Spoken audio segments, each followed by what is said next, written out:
नमस्कार दोस्तों, आपका स्वागत है आपके अपने चैनल स्टडी वाइन्स ऑफिशियल पर। तो आज की इस वीडियो में हम विश्व की प्रमुख नहरों के बारे में पढ़ेंगे। बस कुछ ही नहरें हैं जिनके बारे में हमको पढ़ना है, उन्हीं में से बार बार क्वेश्चन रिपीट होते हैं। तो पहले हम मैप की सहायता से इनको अच्छे से पढ़ेंगे और लास्ट में प्रीवियस ईयर क्वेश्चन को भी कवर करेंगे। तो वीडियो को आप पूरा एंड तक जरूर देखना। पहले आप जितने भी नहरें हैं इनको मैप की सहायता से समझ लेना और लास्ट में जो प्रीवियस ईयर क्वेश्चन हैं उनको जरूर अटेम्प्ट करना। तो चलिए बिना देरी किए हुए वीडियो को शुरू करते हैं। तो चलिए वीडियो की शुरुआत करते हैं और सबसे पहले देखते हैं कि आखिर नहरें कहते किसे हैं। तो मानव द्वारा निर्मित एक ऐसा जलमार्ग जिसका उपयोग मुख्य रूप से खेती के लिए पानी को एक स्थान से दूसरे स्थान तक पहुंचाने के लिए किया जाता है, उसी को हम नहरें कहते हैं। तो मुख्य रूप से नहरें किसे कहा जाता है? तो मुख्य रूप से जो नहरों का निर्माण किया जाता है ये खेती के लिए पानी को एक स्थान से दूसरे स्थान तक पहुंचाने के लिए किया जाता है। पर अगर हम वैश्विक स्तर पर देखें तो जिन नहरों का निर्माण किया जाता है उनका प्रयोग मुख्य रूप से परिवहन के लिए किया जाता है। तो वैश्विक स्तर पर जिन नहरों का निर्माण किया जाता है उनका उपयोग मुख्य रूप से परिवहन के लिए किया जाता है। इसी को आज हम पढ़ेंगे। जो वैश्विक स्तर पर नहरें बनाई गई हैं इन्हीं के बारे में आज हम पढ़ेंगे। जो आंतरिक रूप से नहरें बनाई जाती हैं उनका उपयोग तो खेती के लिए किया जाता है, पर जो वैश्विक स्तर पर नहरें बनाई जाती हैं उनका प्रयोग मुख्य रूप से परिवहन के लिए किया जाता है। तो इन्हीं के बारे में अब हम एक एक करके पढ़ते हैं। तो सबसे पहली नहर देखते हैं सू नहर, जो कि संयुक्त राज्य अमेरिका में है, यानी कि यूएसए में है। और यह नहर सुपीरियर झील को ह्यूरोन झील के साथ जोड़ती है। तो यही आपसे एग्जाम में पूछा जाता है कि बताइए सू नहर कहाँ पर है? तो वो संयुक्त राज्य अमेरिका में है। और ये किन दो झीलों को आपस में जोड़ती है? तो यह सुपीरियर झील को ह्यूरोन झील के साथ आपस में जोड़ती है। तो इससे पहले मैंने विश्व की जितनी भी प्रमुख झीलें हैं उनके ऊपर वीडियो बना दी हुई है और उसमें मैंने आपको बताया था कि सुपीरियर झील कहाँ पर है, ह्यूरोन झील कहाँ पर है। तो अगर आपने वो वीडियो नहीं देखी तो वर्ल्ड ज्योग्राफी की प्लेलिस्ट में जाकर विश्व की प्रमुख झीलों की वीडियो जरूर देख लेना। तो मैंने उसमें आपको बताया था, एक बार मैं फिर आपको बता देता हूं। तो देखिए, तो जब मैंने आपको विश्व की प्रमुख झीलों वाली वीडियो बताई थी तो मैंने आपको बताया था कि उत्तरी अमेरिका में ग्रेट लेक्स नाम की 5 झीलें हैं जो कि कनाडा और संयुक्त राज्य अमेरिका की सीमा पर स्थित है। तो आप मैप में देख रहे हैं, तो कनाडा और संयुक्त राज्य अमेरिका इनकी सीमा पर 5 झीलों का समूह है जिन्हें ग्रेट लेक्स कहा जाता है। और इन्हें अंगुली नुमा क्षेत्र भी कहा जाता है। क्योंकि ये 5 झीलें हैं तो इन्हें अंगुली नुमा क्षेत्र भी कहा जाता है और ग्रेट लेक्स भी कहा जाता है। तो इन 5 झीलों को मैंने आपको शॉर्ट में बताया था कि इन्हें याद कैसे रखना है। तो होम्स से आपको इन 5 झीलों के बारे में याद रखना है। एच से ह्यूरोन झील, ओ से ओंटेरियो झील, एम से मिशिगन झील, ई से इरी झील और एस से सुपीरियर झील। तो 5 झीलें हैं। इन 5 झीलों के समूह को ग्रेट लेक्स कहा जाता है। और जो हमने अभी सू नहर के बारे में पढ़ा, तो सू नहर सुपीरियर झील को किस नहर के साथ जोड़ती है? तो सुपीरियर झील को ह्यूरोन झील के साथ जोड़ती है सू नहर। तो याद रखिएगा, इन 5 झीलों के बारे में भी क्वेश्चन पूछा जाता है और सू नहर हमने पढ़ लिया। अब हम आगे देखते हैं। तो सू नहर के बाद है इरी नहर। तो इरी झील के बारे में अभी हमने पढ़ा ना होम्स में। तो इरी नहर इरी झील को और मिशिगन झील को आपस में जोड़ती है। और ये नहर भी कहाँ पर है? तो ये नहर भी संयुक्त राज्य अमेरिका में है। पीछे हमने पढ़ा सू नहर जो कि सुपीरियर झील को ह्यूरोन झील के साथ जोड़ती है। तो सू नहर को आप सुपीरियर झील से रिलेट कर लेना कि सू नहर सुपीरियर झील को ह्यूरोन झील के साथ जोड़ती है और जो इरी नहर है ये इरी झील को मिशिगन झील के साथ जोड़ती है। तो याद रखिएगा। और दोनों ही नहरें हैं कहाँ पर? तो एक ही देश में हैं, संयुक्त राज्य अमेरिका में। तो अगली नहर देखते हैं, पनामा नहर। मोस्ट इम्पोर्टेंट नहर है, आपने कई बार इसे न्यूज़ में भी सुना होगा। तो जो पनामा नहर है यह है कहाँ पर? पनामा में है और ये कैरेबियन सागर को प्रशांत महासागर के साथ जोड़ती है। यानी कि कैरेबियन और प्रशांत महासागर के मध्य है पनामा नहर जो आप ये देख रहे हैं। तो जो पनामा नहर है, पहले क्या था, अगर अमेरिका को अपने पूर्वी तट से पश्चिमी तट की ओर जाना होता था तो पूरा साउथ अमेरिका घूम कर जाना पड़ता था और जिसमें उसे 12,000 मील की दूरी तय करनी पड़ती थी। पर ये पनामा नहर के बन जाने के बाद अब जो 12,000 मील की दूरी तय करनी पड़ती थी वो घटकर कितनी रह गई? 4,000 मील की दूरी रह गई। तो अब अगर यूएसए को अपने न्यूयॉर्क शहर से सैन फ्रांसिस्को यानी कि पूर्वी तट से पश्चिमी तट की ओर जाना होता है तो केवल 4,000 मील की दूरी तय करनी पड़ती है, जबकि पहले जब ये पनामा नहर नहीं थी तो उसे पूरा 12,000 मील की दूरी तय करनी पड़ती थी। पूरा साउथ अमेरिका घूम के नीचे की ओर से जाना पड़ता था। तो ये भी याद रखिएगा, ये भी एग्जाम में पूछा गया है। तो अमेरिका को इसका बहुत ही ज़्यादा फायदा हुआ। और जो ये पनामा नहर है इसका जो निर्माण है कब हुआ? तो वर्ष 1914 में ये बनाई गई थी और प्रारंभ में इस पर अमेरिका का अधिकार था, परंतु 2000 में इस पर पनामा का अधिकार हो गया। और पनामा नहर से एक और प्रश्न बनता है कि केवल पनामा ही ऐसी नहर है जिसमें लॉक सिस्टम अपनाया गया है। तो लॉक सिस्टम क्या है? ये हमें केवल पनामा नहर में ही देखने को मिलती है। तो लॉक प्रणाली क्या है? तो आप जो ये फाटक देख रहे हैं ये पनामा नहर है और इसमें जो आप ये फाटक देख रहे हैं, बड़े बड़े आप जो ये गेट देख रहे हैं, यही है लॉक प्रणाली। तो पनामा नहर में कई जगह पर क्या है, गहराई बहुत ही कम है, जिसके कारण क्या किया जाता है, इसमें 3 लॉक्स का निर्माण किया गया है। तो 3 लॉक्स का निर्माण क्यों किया गया है? तो इन दोनों दरवाजों को क्या किया जाता है, बंद कर दिया जाता है। तो इन दोनों दरवाजों के बीच पहले समुद्री जहाज़ों को प्रवेश कराकर फिर दरवाजों को दोनों तरफ से बंद कर दिया जाता है।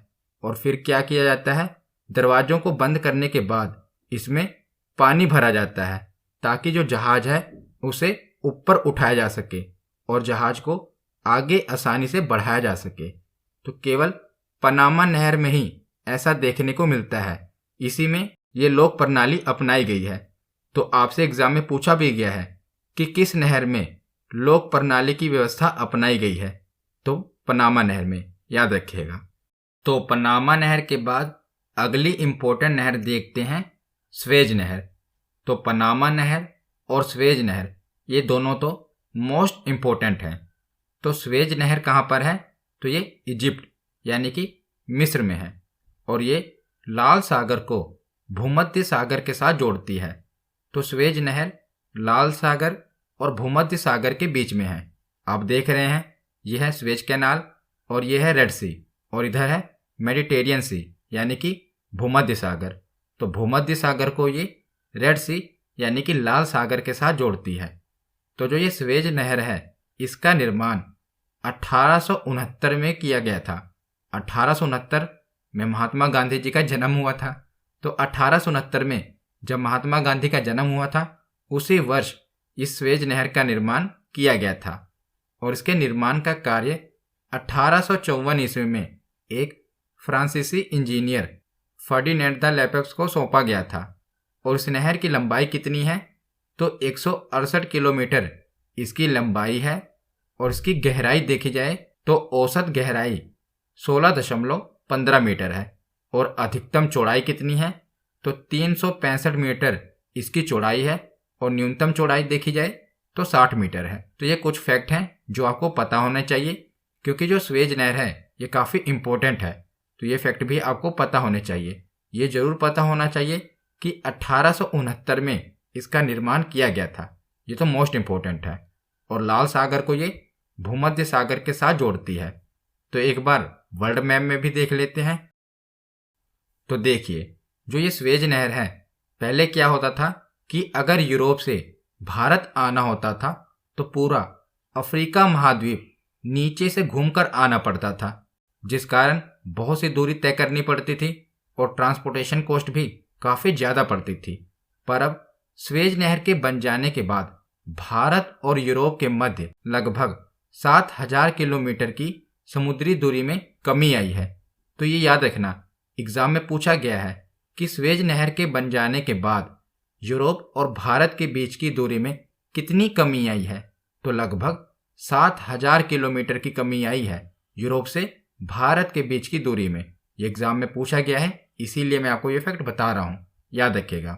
और स्वेज नहर से रिलेटेड एक और बात आपको पता होना चाहिए कि जो स्वेज नहर है, हमने देखा कि ये लाल सागर को भूमध्य सागर के साथ जोड़ती है।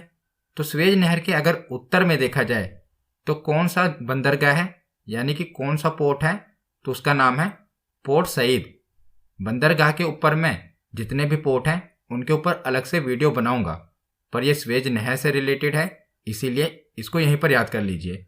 तो स्वेज नहर का उत्तर में कौन सा पोर्ट है, तो पोर्ट सईद। इसे उत्तरी प्रवेश द्वार कहा जाता है स्वेज नहर का। और दक्षिण में कौन सा पोर्ट है, कौन सा बंदरगाह है, तो दक्षिण में है पोर्ट स्वेज। तो उत्तर में है पोर्ट सईद और दक्षिण में है पोर्ट स्वेज। ये दोनों ही बंदरगाह के बारे में आपको पता होना चाहिए, ये एग्जाम में पूछे भी गए हैं। अब हम आगे देखते हैं।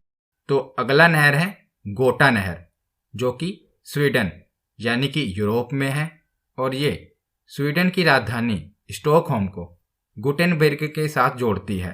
तो स्टॉकहोम और गुटेनबर्ग के बीच में है गोटा नहर, जो कि स्वीडन में है।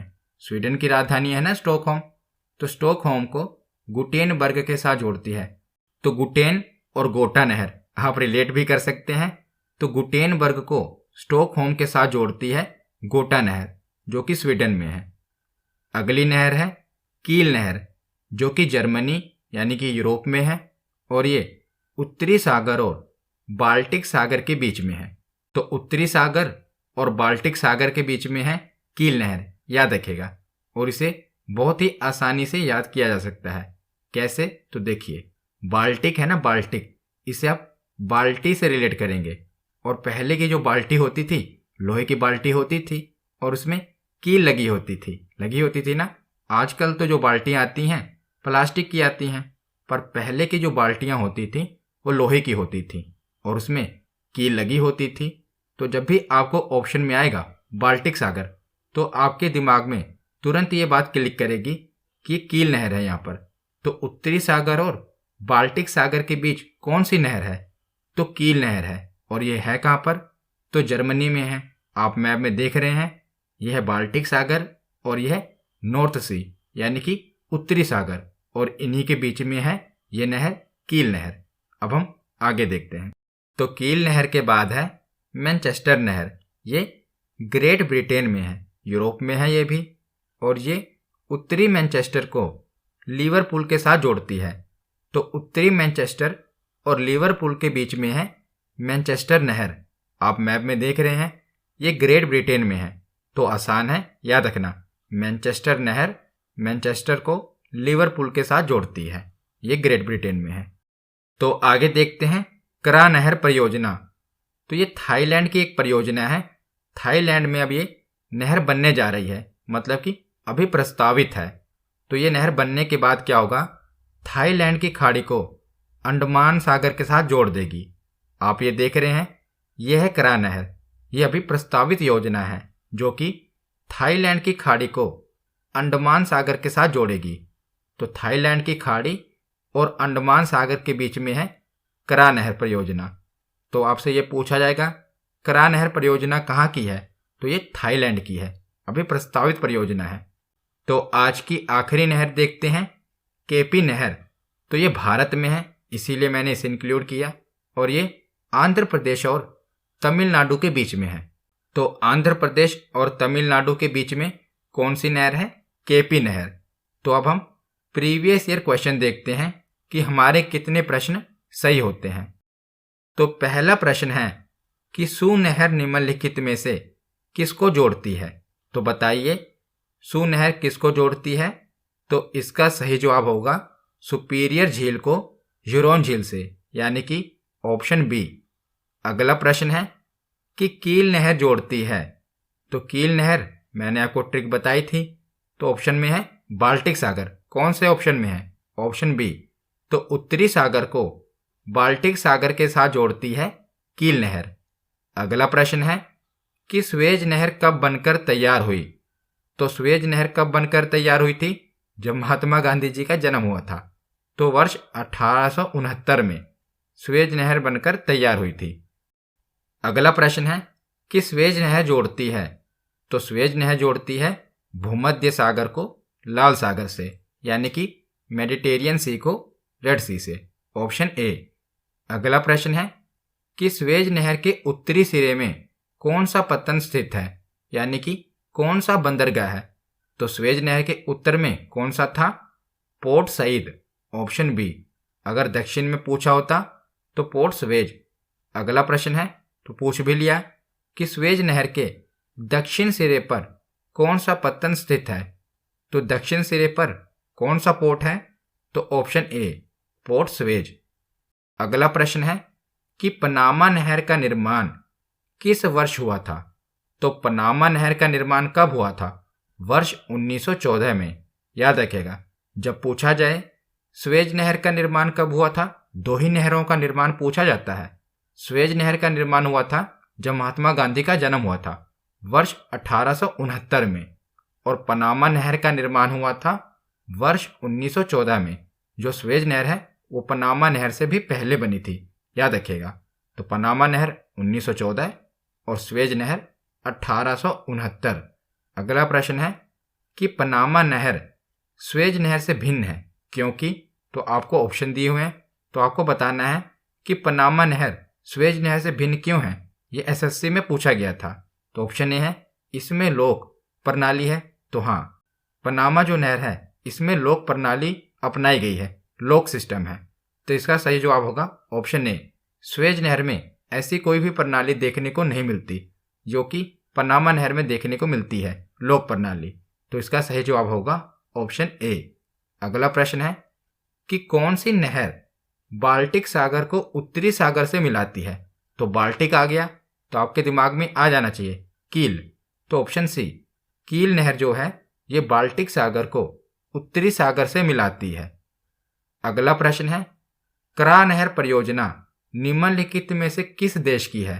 तो करा नहर परियोजना किस देश की है? मैंने आपको बताया था ये थाईलैंड की परियोजना है।